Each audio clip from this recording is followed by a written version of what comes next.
Hello, this is Monica the Creative Beast, and I am here at the Creative Online Gathering with some fellow Cogsters, and some people asked me some questions that I am here to answer. So this question in particular is, what is your favorite place to find materials that you can upcycle or create with? I can't say I have any one really favorite place, but I would say my very favorite places are thrift shops and flea markets. And well, right now we are in the midst of a pandemic, so people are being asked to stay at home, so I can't really go to flea markets at the moment. But some of my very favorites have been Pasadena City College Flea Market, which is free. It's really huge, and I always find a great deal somewhere. I have encountered some really fantastic vendors who tell me about things like paper ephemera shows, which is another favorite thing to do. I've been to numerous vintage paper shows in the past where I find things like vintage currency that I've worked with, postage stamps, vintage postcards are really cool. And sometimes some of these vintage paper ephemera shows, there might be like some other little vintage things, as people will sell more than just vintage papers. But Pasadena City College Flea Market has been such a great resource for things. I've picked up vintage French paperback novels that I've used in my collage art.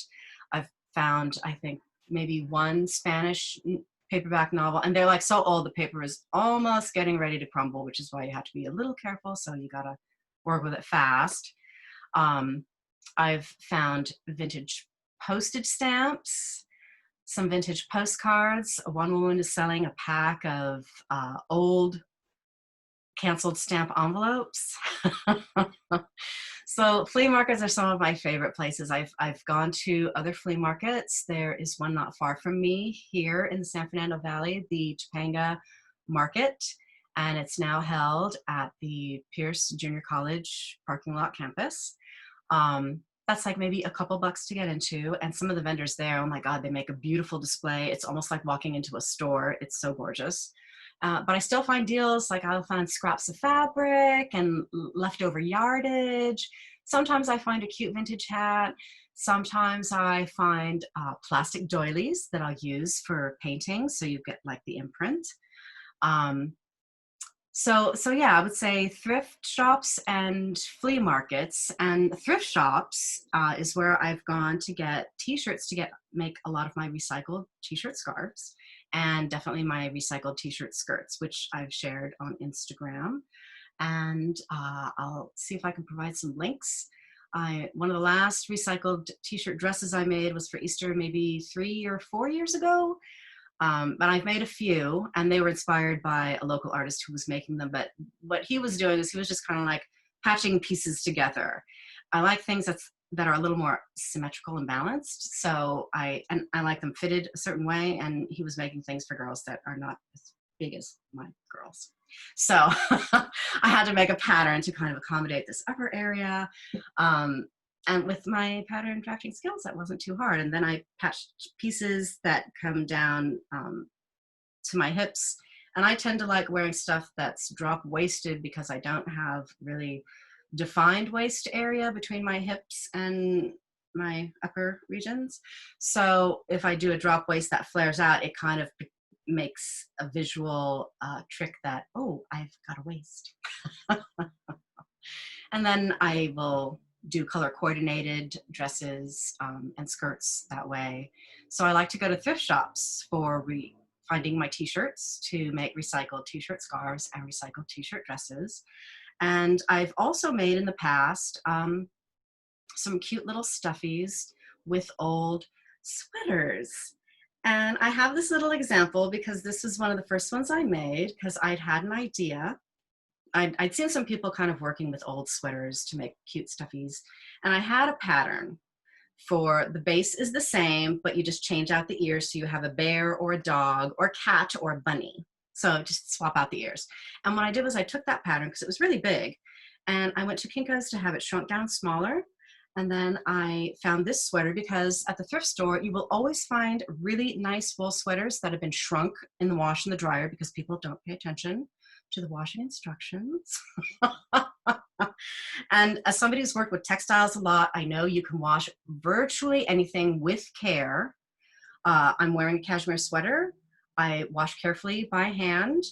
I have on occasion used a washing machine with a very delicate cycle, and I use a very delicate type soap for these things. So then I hang it dry away from a heat source so it doesn't shrink up.